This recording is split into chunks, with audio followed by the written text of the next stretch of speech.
Victor Mavunda Célestin, docteur en sciences, plus spécifiquement en écologie urbaine et assainissement, dans le centre d'excellence régional sur le vie durable en Afrique, Servida Dunedin, qui est basé au Togo à l'Université de Lomé.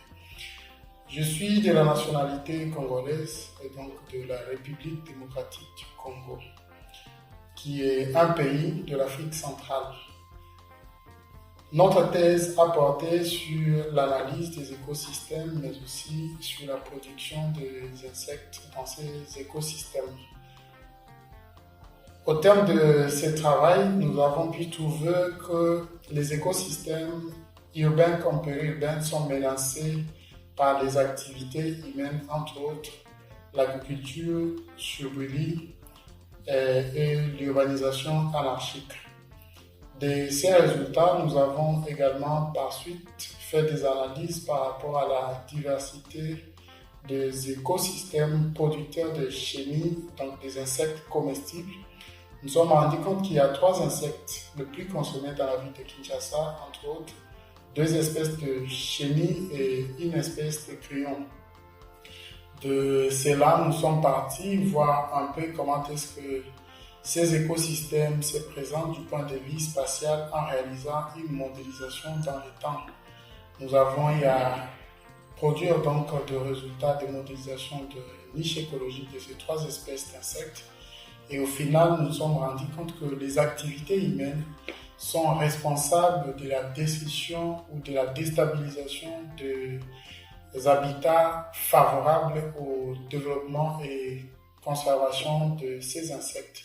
Ce qui nous a laissé faire une suggestion de la réalisation d'un plan d'aménagement, un nouveau plan d'aménagement pour la ville de Kinshasa qui prendra en compte la place, qui donnera une place importante donc, aux écosystèmes périurbains qui sont à l'heure actuelle le poumon ou le zone de production importante pour ces insectes-là. Après notre formation au Servida, nous sommes très intéressés et trop clairs à dire aux compatriotes africains de bien vouloir emboîter les pas que nous avons essayé et aujourd'hui nous avons un tel objectif. Au fait, si nous allons bien sûr recommander nos compatriotes à venir au Servida pour suivre leur formation en master ou à doctorat comme nous, c'est pour la simple raison que Servida est un centre d'excellence qui a fait la différence par rapport à d'autres centres d'excellence au niveau national et international. Servida nous a permis donc de réaliser un certain nombre de publications scientifiques dans des revues de très haut niveau, entre autres les revues indexées Scopus, ce qui a laissé que nous puissions avoir une valeur un peu plus élevée, plus grande dans la communauté scientifique au niveau mondial.